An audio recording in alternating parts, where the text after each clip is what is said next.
कथा में भी आपने बोला कि शंकर जी को जल भी चढ़ाना चाहिए, और लेकिन मतलब कृष्ण भगवान को भी मानना चाहिए। मतलब फिर पूजा करें तो मतलब किन की करना चाहिए अब, मतलब रियल में मतलब ऐसा कि कृष्ण भगवान का भी शंकर जी का भी, मतलब ऐसा कंफ्यूज हूँ थोड़ा सा मतलब मैं फिर।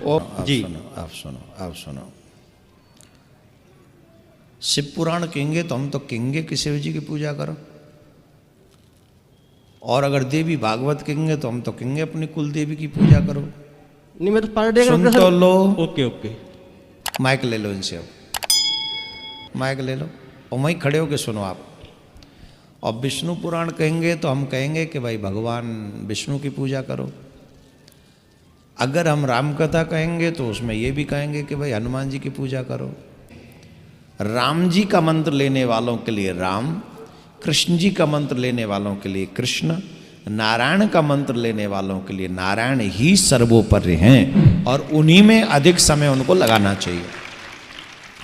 अगर तुम हमारे शिष्य, अब तो हो ही अगर मगर की जगह नहीं बची, तो अगर शिष्य हो, दीक्षा ले चुके हो, तो अब तो तुम्हारे पास कोई ऑप्शन नहीं है। अब तुम्हें शिव जी से, हनुमान जी से, इन सब से आप अपने आराध्य प्रियाकांत सरकार को, युगल सरकार को खूब नित्य भजो, उनकी पूजा करो, और उन्हीं में सभी देवी देवता बसे हुए हैं। और जब भी किसी देवी देवता के सामने तुम्हारा सर झुके तो एक फीलिंग के साथ झुकना चाहिए कि ये ही मेरे युगल सरकार हैं, ये भी मेरे युगल सरकार का ही स्वरूप है। हंसी नहीं आवे, हम ऐसी पूजा कर रहे हैं, उल्टा काम कर दिया हमने। ब्रह्मा विष्णु महेश को हम इष्ट रूप में पूज रहे हैं, गमले में ला दिए ब्रह्मा विष्णु महेश और ये पूजा कर रहे हैं। तो कोई क्या कहेगा, समझदार व्यक्ति ने घर सीधा कर ले इसने, और वो लड़े, हट जा दूर, खबरदार तूने क्या कर दिया। अब देखो जड़ छोड़ दी हमने, अब जड़ ऊपर रहेगी तो भक्ति रूपी पौधा सूख गया, ये यूजलेस है, ये शास्त्र विधि को त्याग कर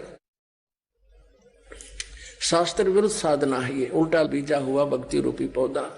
और हमने ऐसे करने को कहा, तो इसमें इसकी पूजा करेंगे भगवान कबीर साहब की, फिर हमारे शास्त्र अनुकूल कर्म बनेंगे।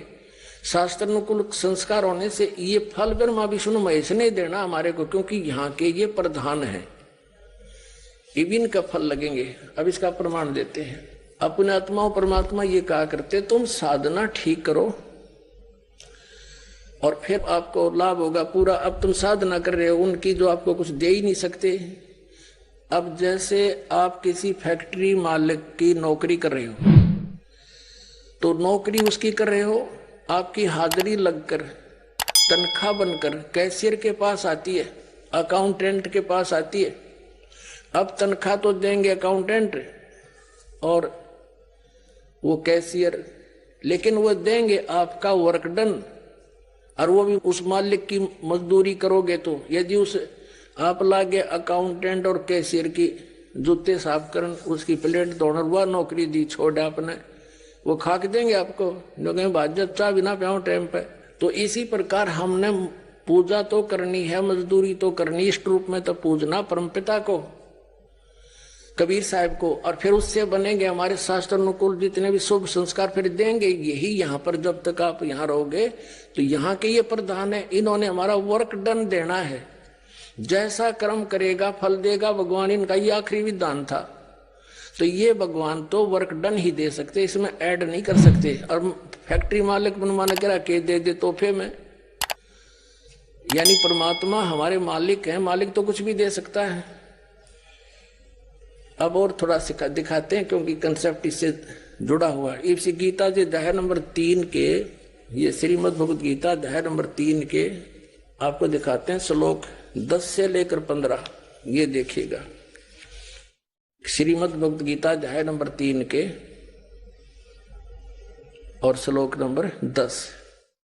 प्रजापति ब्रह्मा ने कल्प के आदि में यज्ञ सहित प्रजाओं को रचकर कहा था, तुम लोग इस यज्ञ के द्वारा, यज्ञ माने धार्मिक अनुष्ठान, शास्त्र अनुकूल वृद्धि को प्राप्त हो। यह यज्ञ तुम लोगों को इच्छित भोग प्रदान करने वाली हो। 11वें में कहा है, यज्ञ के द्वारा देवताओं को उन्नत करो, और वो देवता तुम लोगों को उन्नत करे।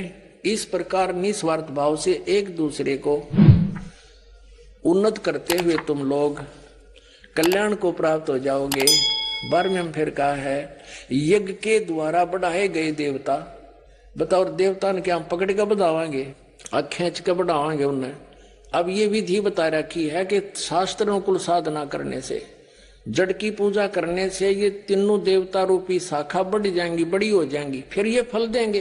देखिए, यज्ञ के द्वारा शास्त्रों कुल साधना के द्वारा बढ़ाए हुए यानी बढ़े हुए देवता, ये तीनों शाखाएं तुम लोगों के बिना मांगे ही इच्छित भोग निश्चित देते रहेंगे।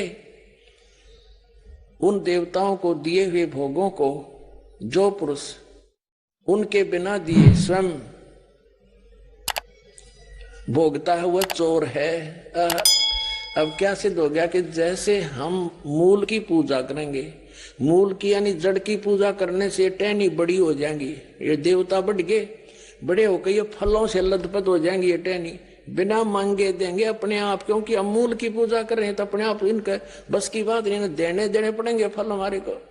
आगे देखो, और जो फिर कहते हैं धर्म दान नहीं करते तो वो तो चोर हैं, वो फिर स्वयं भोगता।